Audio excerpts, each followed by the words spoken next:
no plans at all. Evil man's always transcending. Fighter like sheep, swallow everything. Always simpletons or pretending. We got no plans. This is a special moment of clarity interview with Peter Joseph, creator of the Zeitgeist film series, which then spawned the Zeitgeist Movement, also creator of the new series Culture in Decline. You can catch all of those on YouTube for free. And this was taped in Los Angeles. I'm currently in Indianapolis on part of my tour, but I hope you enjoy the interview. This is Peter Joseph. Given all the topics you take on, what makes you live in the anus of the Culture in Decline, Los Angeles? Mass hypocrisy. Mass paradoxical hypocrisy. Is that what it is? Do you like the city? No. Well, this city or do you is... kind of feel like... The city is what it is. It's the media center. No, I don't feel that at all. I like the weather. Yeah? That's about it. And I need a major metropolitan area to get shit done in a certain way as far as production. And it was better than New York, which I lived in for 14 years, which after, you're still there, of course. But right. To me, it's just a big sewer. I can't handle it anymore. I did my time in the prison. I wanted to have some kind of quality of life that wasn't like this all the time and people spitting on me and stepping on shit. And so, right. Brutal. So you exchange that for sunshine and fake people. And fake tits. Yes. Yeah. The Culture in Decline series is coming along. Are you happy with it? I am happy with it. I'm happy with those that have contributed as well. It's whether it takes off, whether it stays the same, it's a personal catharsis once again, like everything that I do in one level or another. And I think it's the kind of thing that people will look back on a couple of years from now when they see how things have progressed. And they'll say, wow, this is equally as timely now as it was then, if not even more so. It's sort of the anticipation. Do you think that we're capable of waking up? You see things like Hurricane Sandy, and it does seem to have a little effect. It's like, I feel like more people now say that climate change is happening than even a few months ago. But it's amazing it doesn't have more of an effect. I think the correct word is climate destabilization. Climate destabilization. And it's what's happening is there's forces now that are being blown out and conflict is being generated, hot and cold, obviously. And Hurricane Sandy has these roots and this conflict that's happening with obviously human effects. We're doing something to create more and more destabilization in the atmosphere, and people can argue about what that is, but you track the statistics, it's very clear what's happening.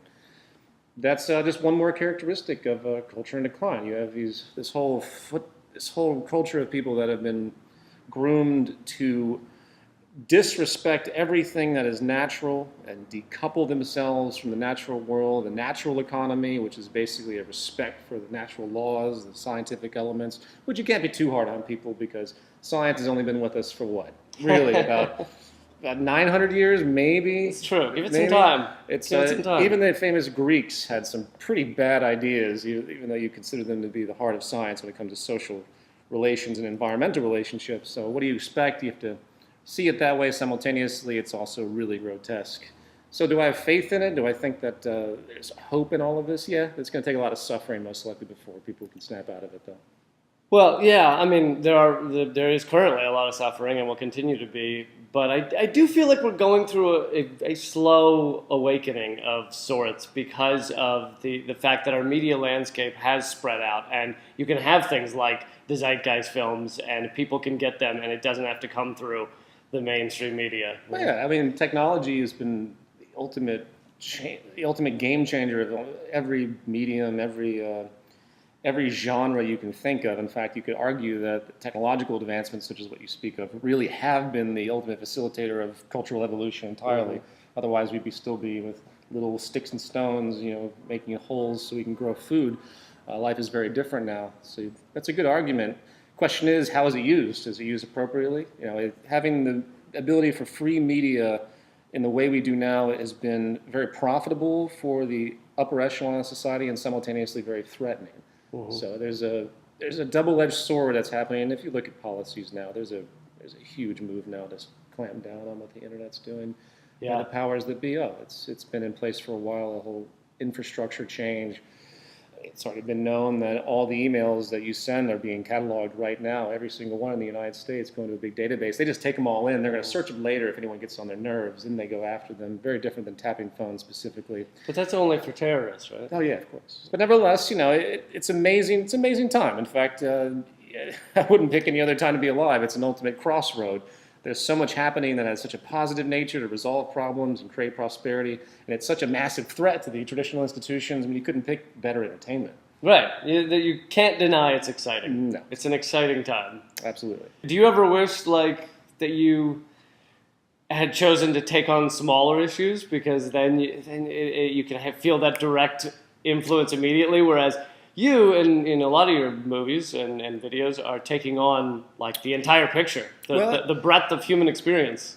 Well, the smaller issues, if you track them, they don't resolve anything trying to go after them. They all, frankly, I think I'm taking on the smallest issue I can find, and that's the social system itself. Because if you look carefully, all the neurotic, decoupled, dehumanizing, ecologically indifferent behaviors that we see are stemming from this arcane view of ourselves, or arcane view of the way we interrelate to society. And it's all built perfectly into the socioeconomic model, the monetary market economy, call it whatever you want. So to me, it is the lowest common denominator. It's the smallest thing I can possibly think of that would actually create change legitimately for the long run. Your next film you're working on this coming year, what can you say about that? Into Reflections, the first of a new trilogy that's all live action. And it's going to be a big challenge for me to do this, very different.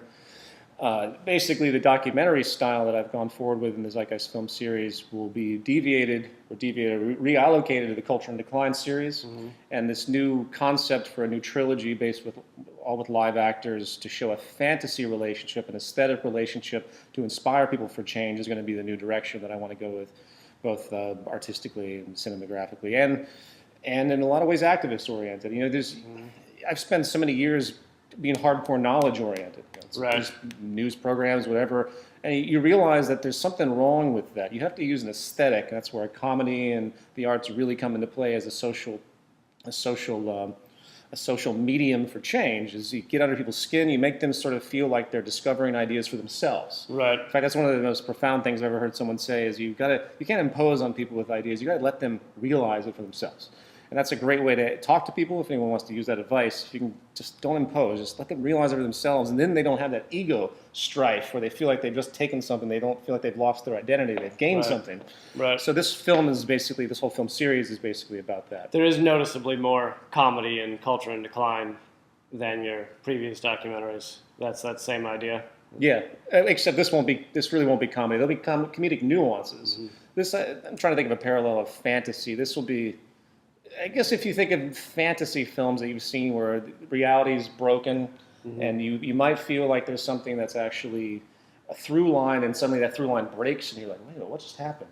This is the kind of approach I'm having. I'm trying to think of I wouldn't say it's David Lynchy or anything like that. It's a little bit too far. I still need a train of thought to be consistent, but it's going to be abstract, but followable, and hopefully very enjoyable and epic enough that it really inspires people to sense these important issues and hopefully go out and do things for change, which is the ultimate point of everything that I do. Yeah. Even though I seem to deviate in many different ways. What was your process in coming to these realizations? Was it slow? Was it like an epiphany? Was it? It depends on which realizations. I mean, the cultural stuff, I always felt alienated. Mm-hmm. I think a lot of people out there have felt alienated out of their lives. And one of the most common emails I get is, I felt so alone and obscure and out of sorts and alienated by the culture in the world until I saw your movies. And that's a great compliment. It goes to show that there's a lot of people out there, probably in insane asylums and probably in prison, that really just they couldn't accept the system. Yeah. And there's good reason for that, because it goes against some deep natural order elements. And all the neurotic behavior and mental disorders that are accelerating now are a testament to that. So to me, I was fascinated with religion. Religion I've studied since I was a little kid. Economics, I was a trader for many years, believe it or not. It's not something I readily admit. But for about 6 years as a private equity trader, I had the same evolution that many do. I wanted to get out of the corporate world. I wanted to be independent. I didn't give a shit who I stepped on or what necks I broke. And then it suddenly just came through to me after this catharsis working in advertising in 2007. All these things were happening in the world, and something just erupted. And to be perfectly frank, I don't know where it came from. It's sometimes things just happen in your brain as a confluence, and you change. So it does sound like it was kind of sudden. Sudden, in a way it was. I could retroactively, in hindsight, I can see the roots of these issues.